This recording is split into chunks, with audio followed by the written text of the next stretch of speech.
Welcome to WhiskyCast, cask strength conversation featuring news and interviews from the world of whiskey.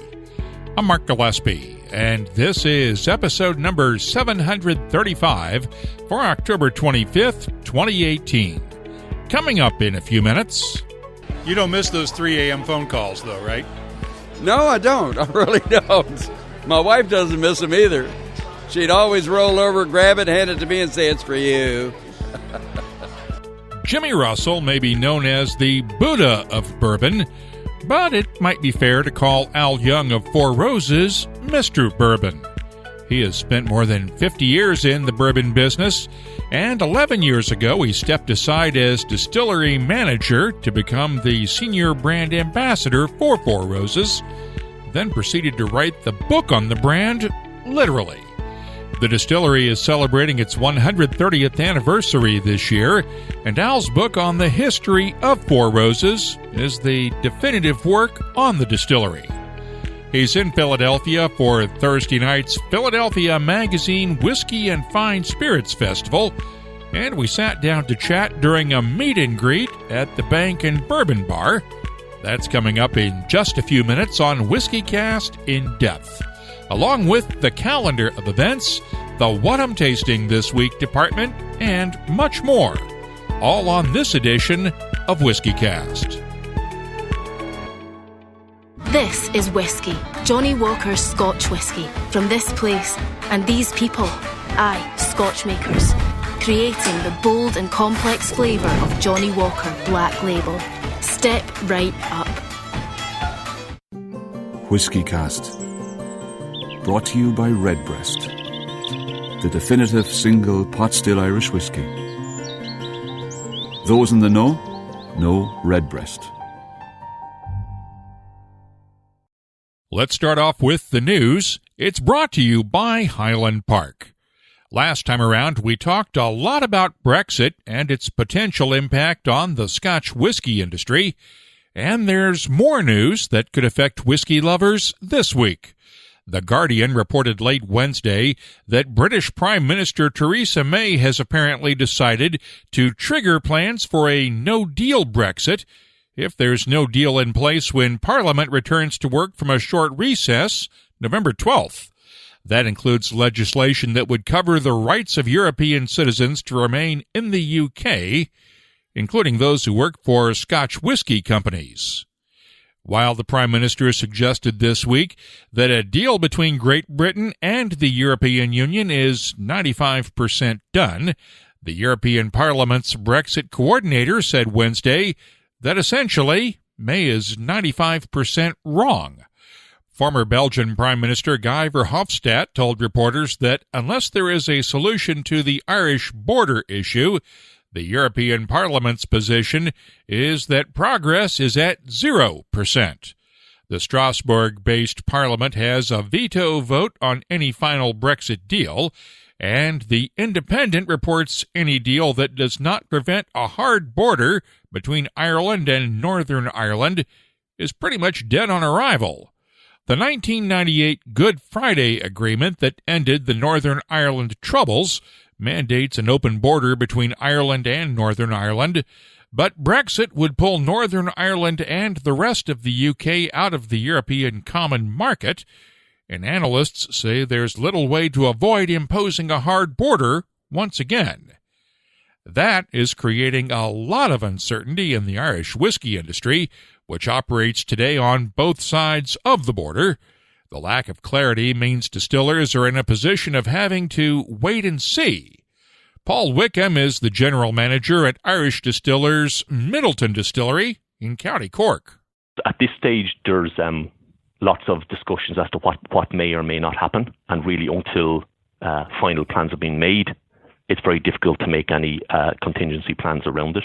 However, that uncertainty did not stop Irish Distillers from moving forward with the next phase of expansion at Midleton. As we reported last week, the Pernod Ricard division is investing around $174 million to expand capacity at Midleton, along with the nearby Dungorney Maturation Warehouse Complex and the Fox and Geese bottling plant in Dublin. It's the latest phase of work that started back in 2012, leaving one big question for me to ask Paul Wickham.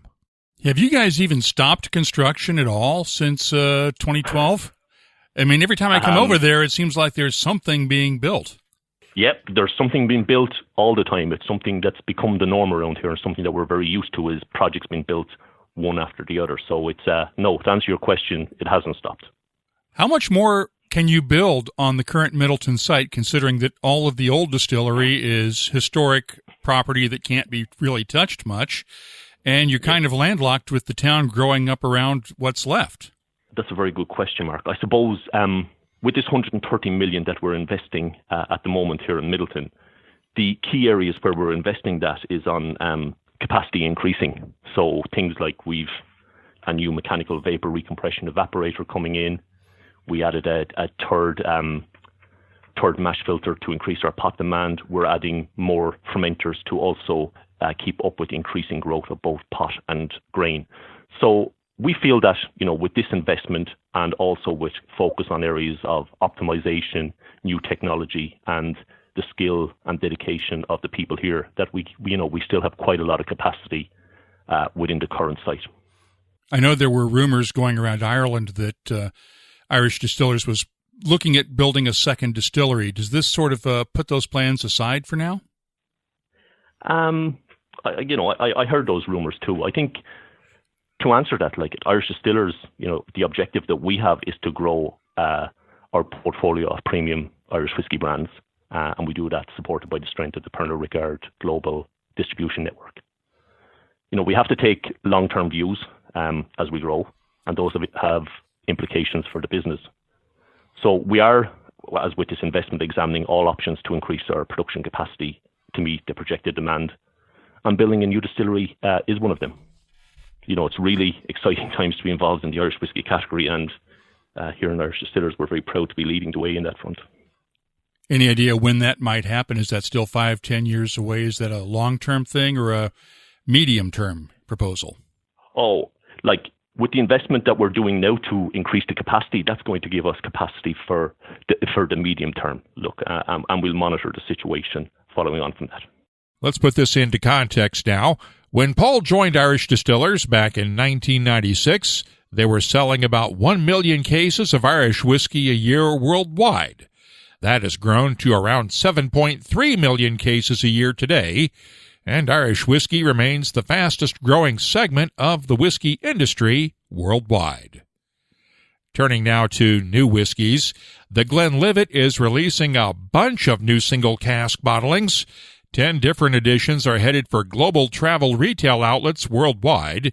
There will be special versions for London's Heathrow and Gatwick airports, along with the airports in Taiwan and Istanbul. Bottlings are also on the way to airports in the U.S. and Asia.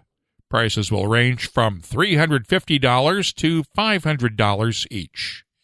Meanwhile, Chivas Regal is wrapping up its Ultimate Cask Collection travel retail trilogy with a new 18-year-old blended scotch finished in first-fill Japanese Mizunara oak casks.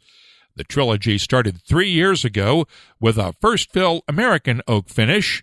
Last year, there was a French oak finish in the collection. And since it's a Japanese oak finish, Tokyo's airports get first crack at it starting this month, with a global rollout in travel retail between now and the end of the year. It'll sell for about $132 a bottle. Actual prices will depend on each market.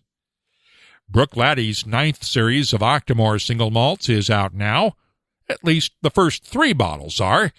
9.1 was distilled in 2012 from 100% Scottish barley and peated to 156 parts per million. It's bottled at 59.1% ABV.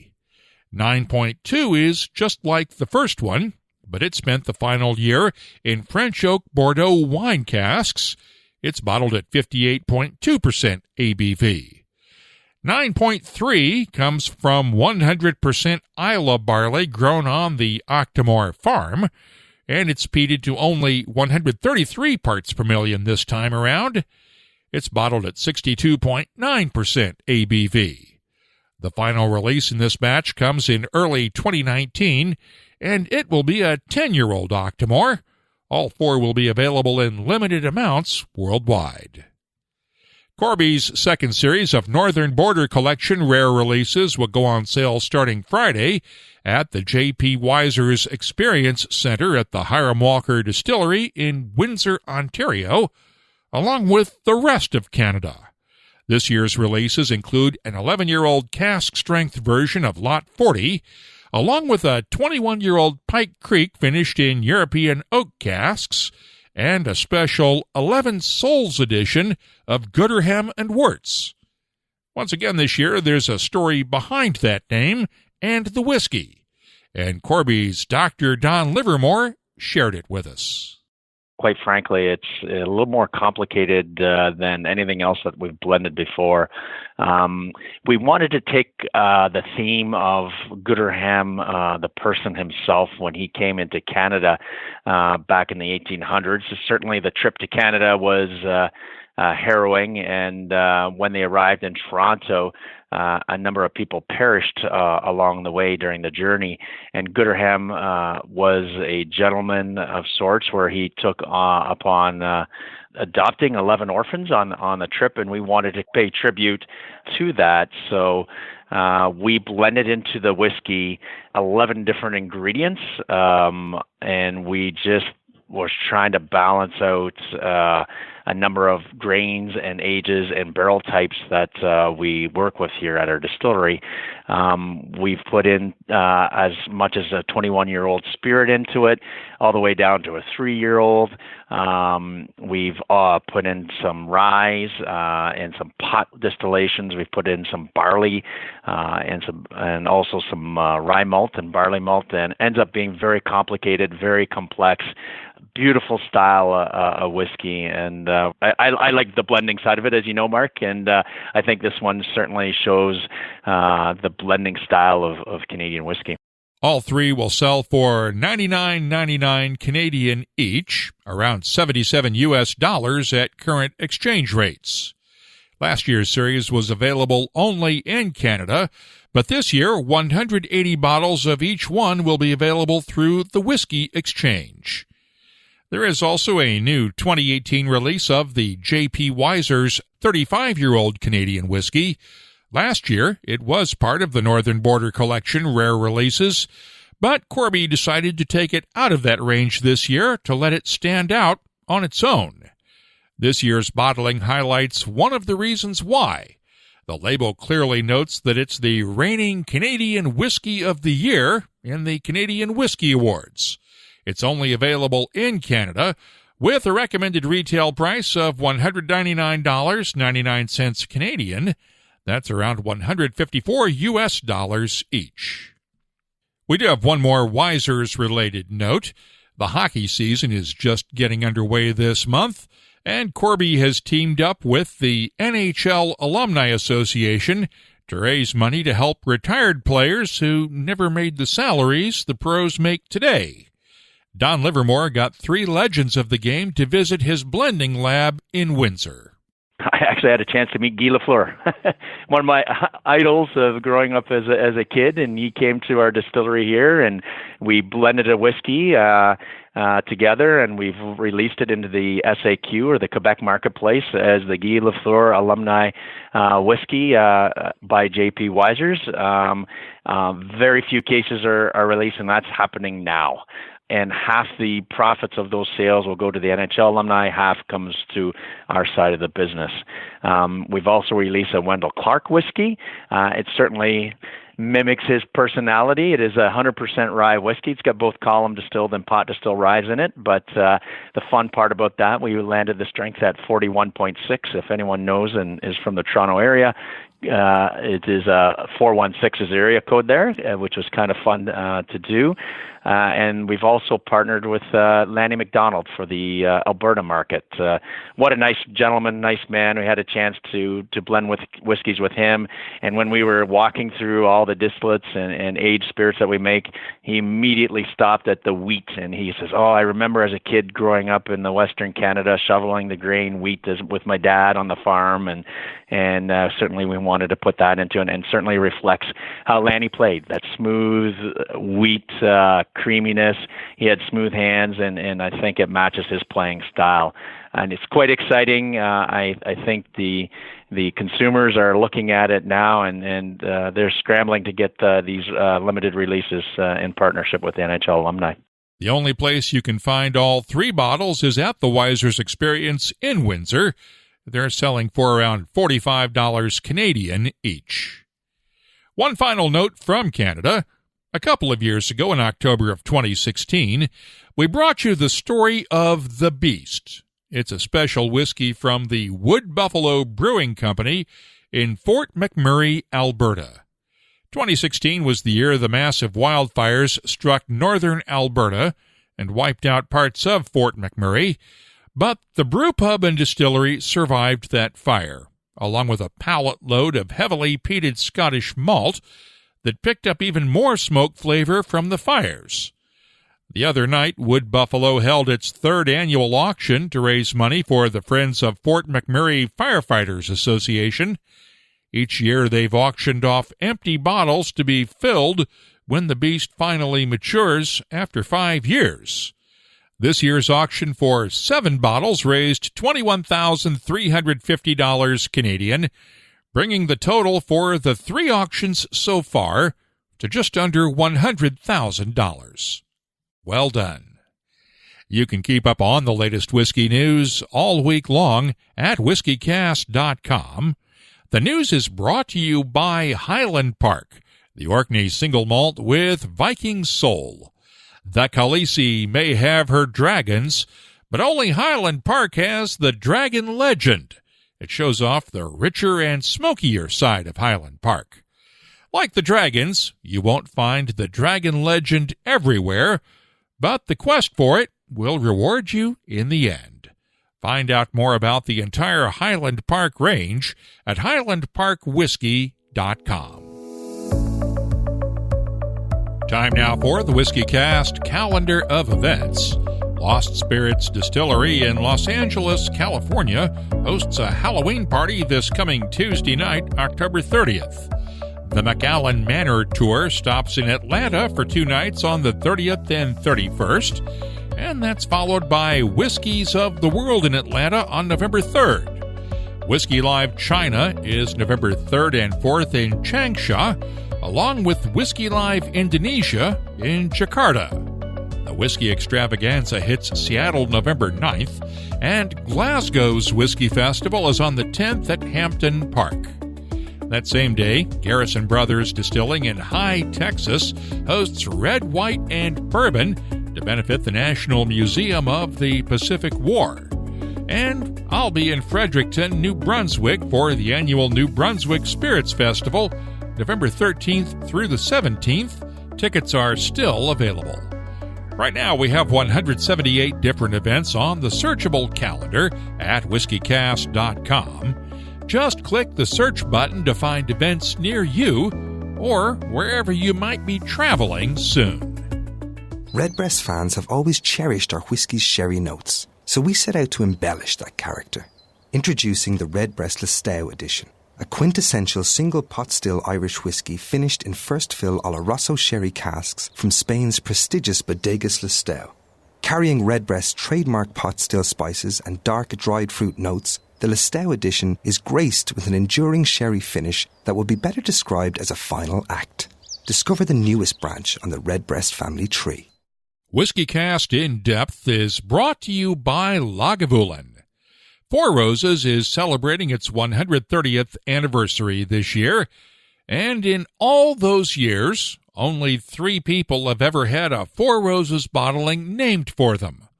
Retired master distiller Jim Rutledge got one back in 2007 on his 40th anniversary. Current master distiller Brent Elliott got his name on Elliott's Select in 2016 after he took over for Jim. And then there's Al Young. Last year he was honored with a limited edition small batch bottling on his 50th anniversary with Four Roses. If you've met Al at a whiskey show over the last 11 years, you probably think of him as the Four Roses brand ambassador, or maybe for that book he wrote on the distillery's history. But Al spent 17 years as the distillery manager at Four Roses before he became a brand ambassador, and he worked his way up through the Seagram's system for years before that. Wednesday night, Al was in Philadelphia for a series of bottle signings and tastings ahead of the Philadelphia Magazine Whiskey and Fine Spirits Festival Thursday night. I caught up with him during one of those Wednesday night meet and greets at Bank & Bourbon in Center City.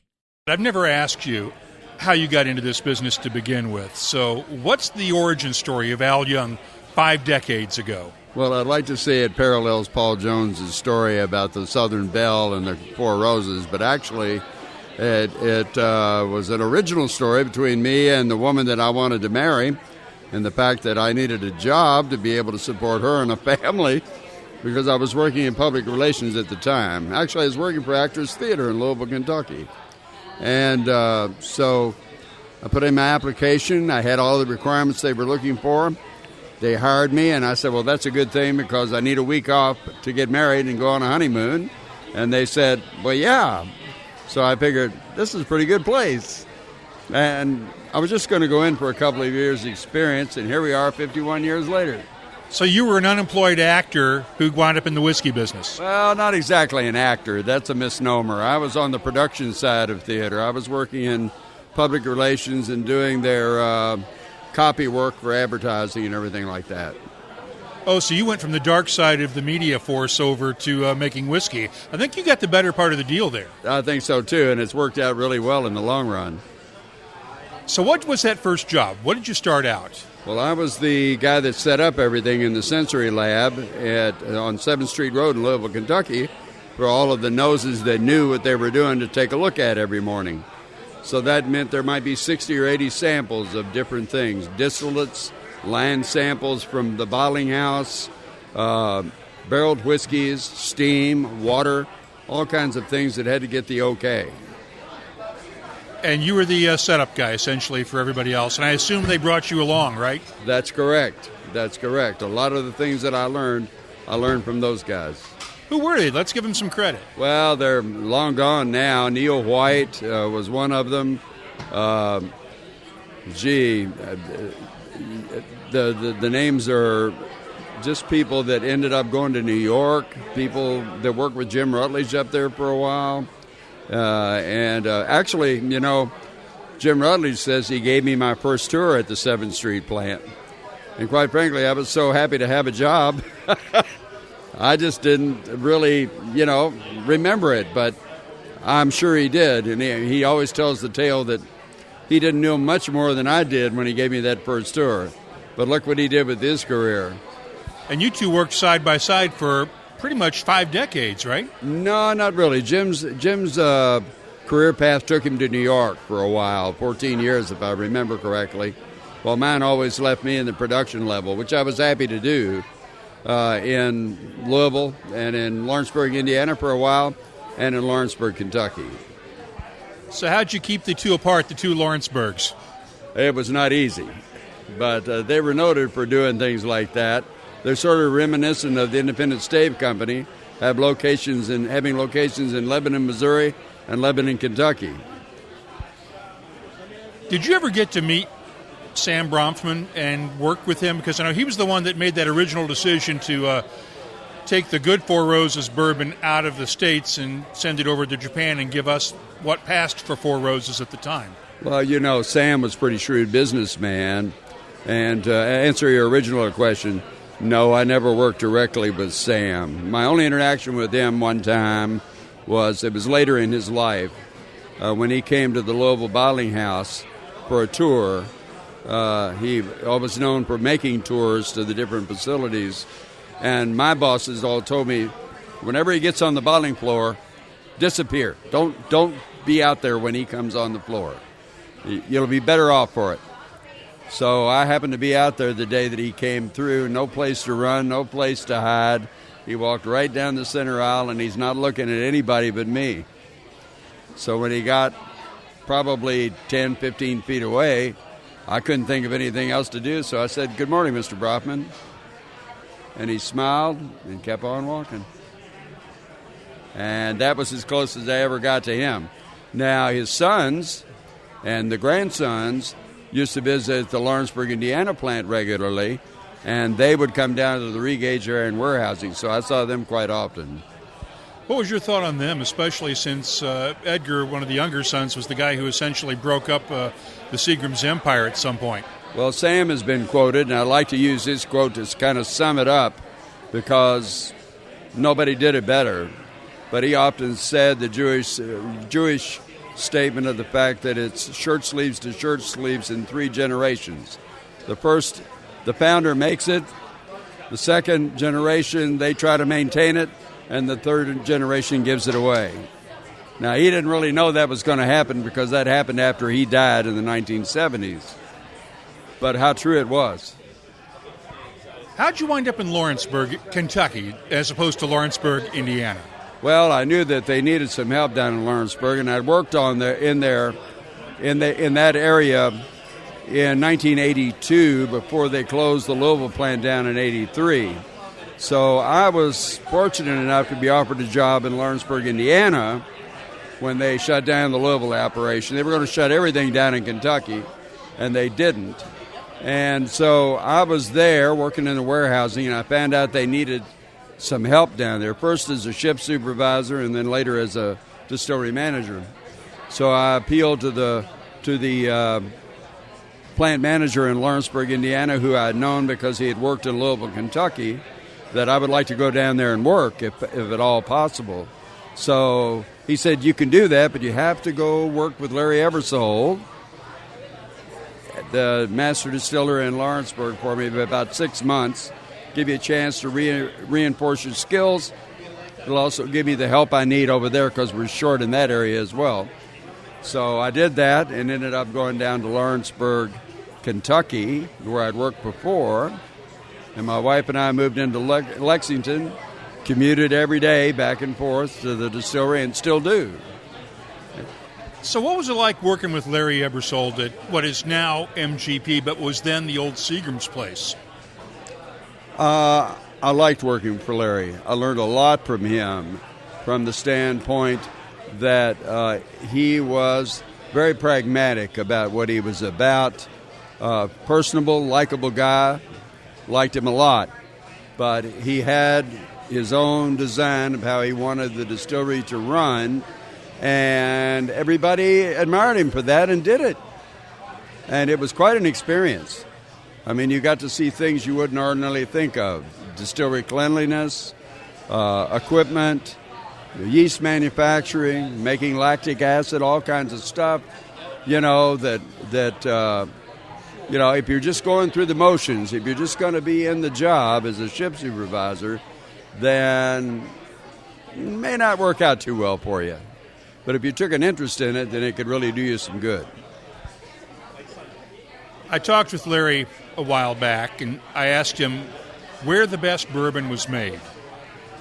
And you're smiling because I know you know what's coming. He tells me that the best bourbon he ever tasted was the stuff that you guys are making in Lawrenceburg, Indiana. Do you buy into that, or is it better at Four Roses today? Well, Larry worked, and you mean that he tasted the best was in Lawrenceburg, Indiana. Yeah. He's a little bit prejudicial because he had a big hand in all of that manufacturing. He started in Louisville, Kentucky, by the way, before he went to Lawrenceburg, Indiana. And, I could argue with him on that point because I think our bourbon is pretty good stuff.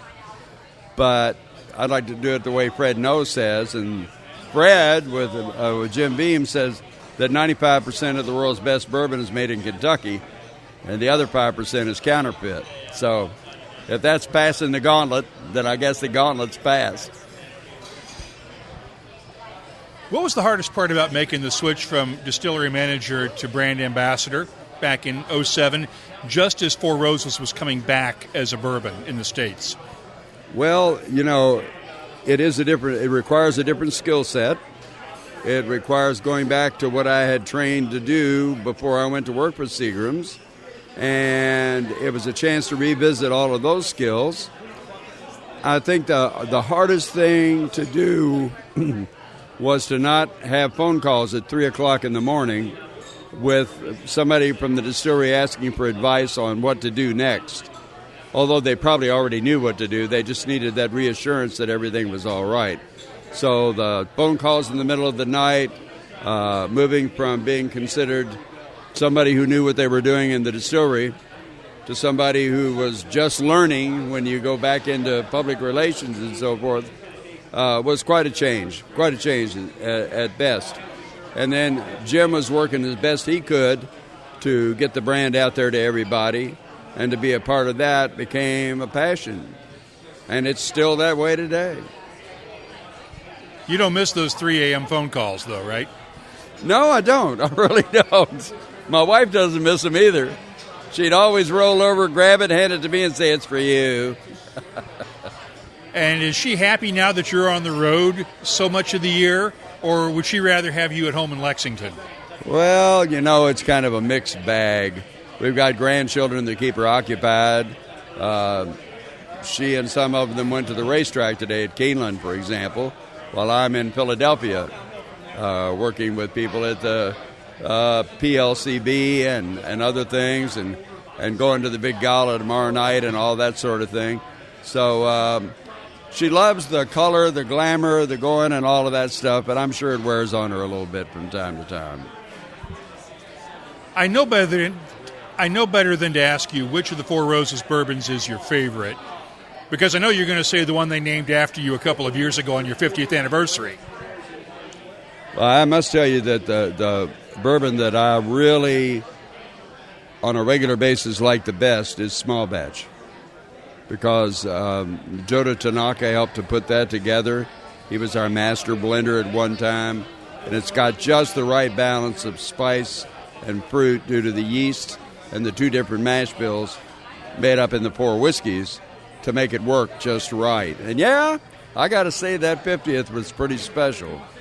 But Brent's come out with one to celebrate the 130th anniversary this year. That's awful good, too. Really good. In fact, if you like, I guess the big word for me on that one, and you've got to remember it's not a dessert wine, but or a dessert whiskey, but it's got the essence of caramel in it that reminds you of creme brulee. What did you think when they told you they were going to do a whiskey for your 50th anniversary? Well, I didn't know quite how to handle that, to be honest with you. I mean, I didn't try to struggle to get to 50 years just for that. And the bottle that they picked up from late 1960s, I wasn't looking for that either. But they gave me enough hints along the way to say, Julie Gorham in marketing, she's a director of marketing. She would come by every once in a while and say, "What do you think of this bottle?" And I'd say, "It's all right." And then one day she came by and she said, "What do you really think of this bottle?" And I said, "I think I know where you're going with this. I think it's a great bottle." So she was the one that spearheaded the 50th anniversary bottle. And then working with Brent on the whiskey was a joy, because I told him everything I was looking for. I wanted whiskey that I had made, or not me personally, but whiskey that I made when I was in charge of the distillery. I wanted stuff that was southern in nature, a little bit of magnolia blossoms, maybe some mint, maybe a little bit of sweetness to it. And I wanted something that people would not only want to drink once, but they want to drink again. And I think we hit a home run on that one. No arguments there. What do you want your legacy to be? 50 years from now, when they talk about Al Young and Four Roses, what do you want them to say about you? Gee, I don't know. I really don't know. I just think that if they remember me for anything, it may be to be a steward of the brand, working to preserve the integrity and the history of Four Roses. And if that spills over 50 years from now, with all the things we've collected for years and years, and all of the things we've added to that collection, and the book, and all that sort of thing, my God, that's enough. Al Young wrote the definitive history of Four Roses back in 2010, and he told me that if you're reading his book, Four Roses, The Return of a Whiskey Legend, it helps to drink a glass of bourbon while you're reading it, because he was drinking when he wrote it. I wanted to share one quick story from that meet and greet at Bank & Bourbon. After we finished the interview, Ryan McLaughlin introduced himself to Al, and he brought along 2 bottles of the Four Roses Al Young 50th Anniversary Edition with him from his home in New Jersey. One to sign, and one he wanted to open and share a glass with Al. Of course, Al obliged. Yeah, you can do with that. How's that? We're going to get that opened up real quick.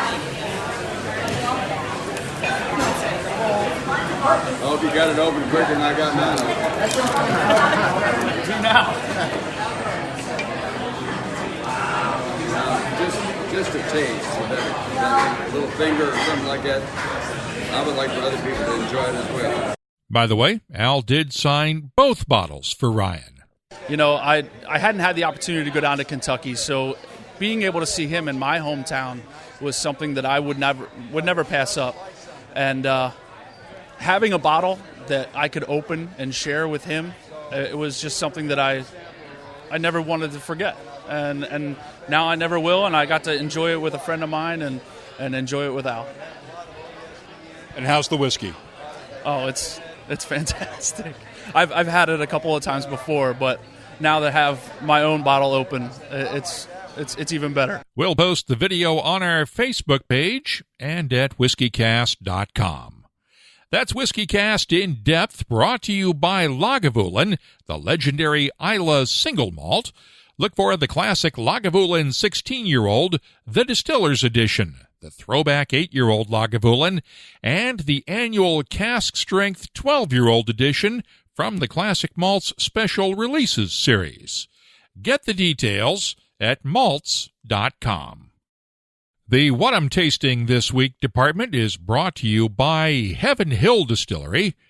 Let's start off with the Peerless Rye from the Kentucky Peerless Distillery in Louisville.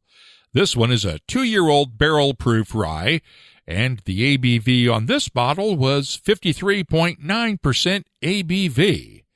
The nose is aromatic, soft and gentle, with notes of nutmeg, clove, allspice, hazelnut, and just a touch of dried herbs. The taste, peppery and intense, with black pepper, clove, and chili powder spices that fade slowly to reveal hints of caramel candy and honey, with an excellent balance and complexity. The finish is long and spicy, with subtle hints of sweetness underneath. Peerless Rye has been getting a lot of attention, and it's easy to see why. I'm scoring it a 94. But that's the 2-year-old version. What happens if they give it one more year? I found out. They're releasing a 3-year-old Peerless Rye in just a few weeks.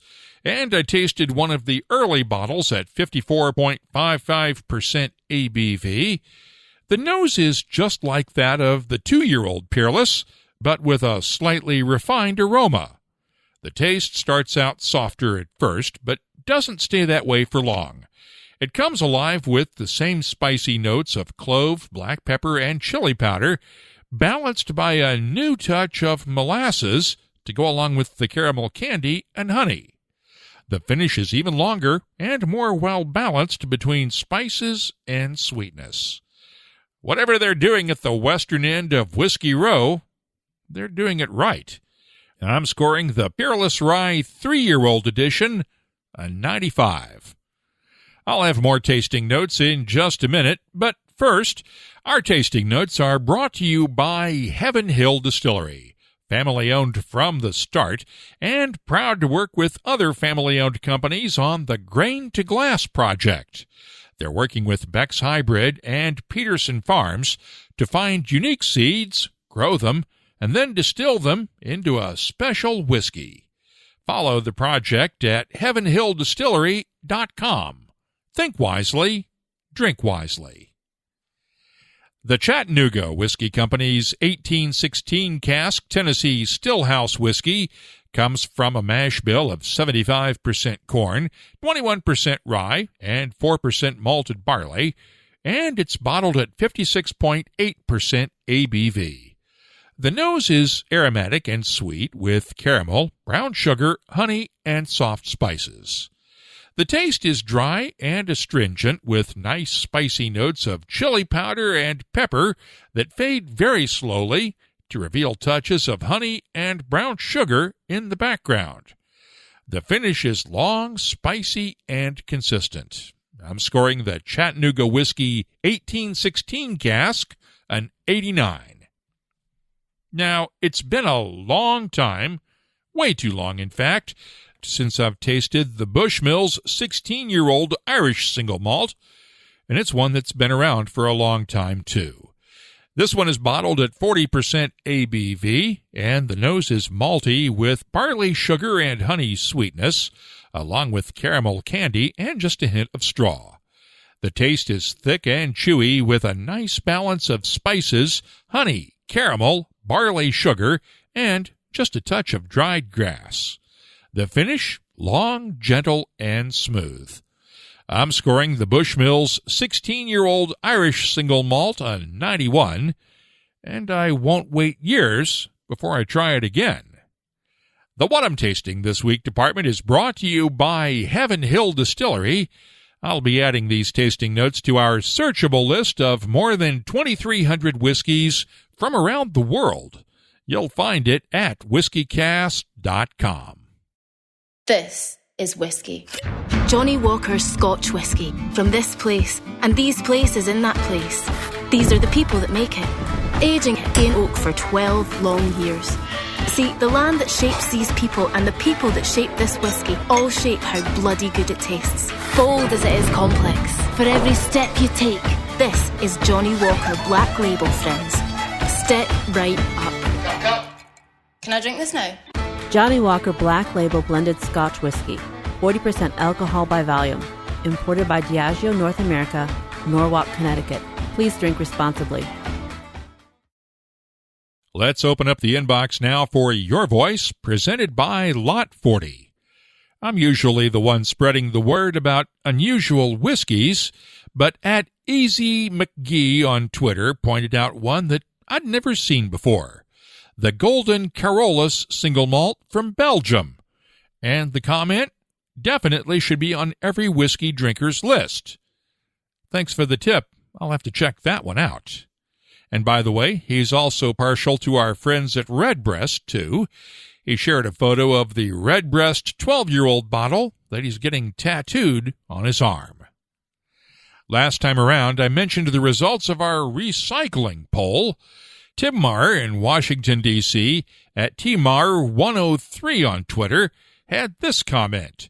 Honestly, I have a small and growing collection of empty bottles that I can't part with. Some of them are so well designed, I'd love to find a way to put them to decorative use, like garden lanterns or something. And Tim also tagged the folks at A. Smith Bowman Distillery in Virginia and Sagamore Spirit in Baltimore.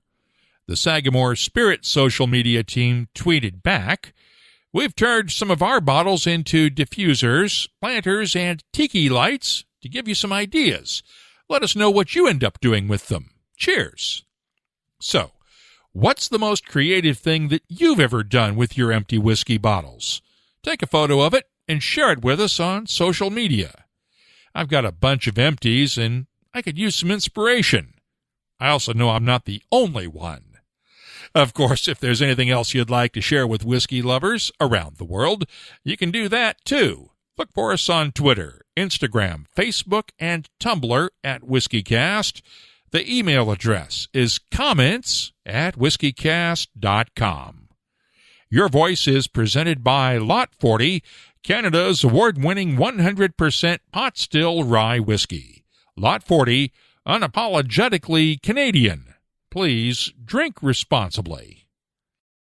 Let's wrap things up with Behind the Label, our look at the science, history, and other things that make whiskey unique. It's brought to you by Writer's Tears. I got an email the other day from longtime listener Ken Goldenberg in Southern California. I've always been puzzled by the need to put in my age when I go online to a distillery site or an online retailer. Some just ask for a birth date. Others just ask, were you born before this date? I mean, what's the point? Is it really going to stop someone that's underage from putting in a false date? Are they going to go, oh, well, I guess I'll just have to come back when I'm 21? When did this come about? To me, this is just another overreaching nanny law that is unnecessary or scared lawyers. Great question, Ken. It is not a law, at least not in the U.S., but it is part of the spirits industry's own self-regulation programs around the world. In the U.S., the Distilled Spirits Council's Code of Responsible Practices has been around pretty much since the end of Prohibition. Of course, websites were not around back then, but the code has been updated routinely over the years as the media landscape has changed. And right now, it specifically requires distillers to use age verification on their websites. And you have to remember that retailers are responsible for making sure they're not selling to underage customers too. Even for online sales, maybe even especially for online sales. That's why you're supposed to show an ID when the whiskey ferry stops at your house to drop off a bottle. Is it a perfect system? No. But having those voluntary codes in place generally works to keep regulators from coming up with something even less perfect. If you'd like to see what else is in that code, we've posted a link to it at the website. Thank you for the question, Ken. And if you have something you'd like us to look at on Behind the Label, just use the contact form at whiskeycast.com to get in touch with us. Behind the Label is brought to you by Writer's Tears. Writer's Tears Copperpot, a unique triple distilled premium Irish whiskey, combining single malt and single pot still. First fashioned in the 1700s and still a rarity today. Sure, as we say in Ireland, what's rare is wonderful. Writer's Tears Copperpot. That's all for this episode of WhiskyCast. You'll find links for our WhiskyCast HD videos and the WhiskyCast Tasting Panel podcast, along with the latest whiskey news, events, photos, tasting notes, and much more, including a complete archive of past episodes that goes all the way back to 2005. Yep, we're about to celebrate another anniversary. You can connect with us during the week on Facebook, Twitter, Instagram, and Tumblr at WhiskyCast. And the email address is comments@whiskeycast.com. We'd love to hear from you. WhiskyCast. Brought to you by Redbreast, the definitive single pot still Irish whiskey. Those in the know Redbreast. This is whiskey, Johnny Walker's Scotch whiskey, from this place and these people, aye, Scotch makers, creating the bold and complex flavour of Johnny Walker Black Label. Step right up. WhiskyCast is a production of Cask Strength Media, copyright 2018, and comes to you twice each week, usually from the charming, yet regrettably dry town of Haddonfield, New Jersey. I'm Mark Gillespie, reminding you that when you drink, please drink responsibly. Thanks for listening.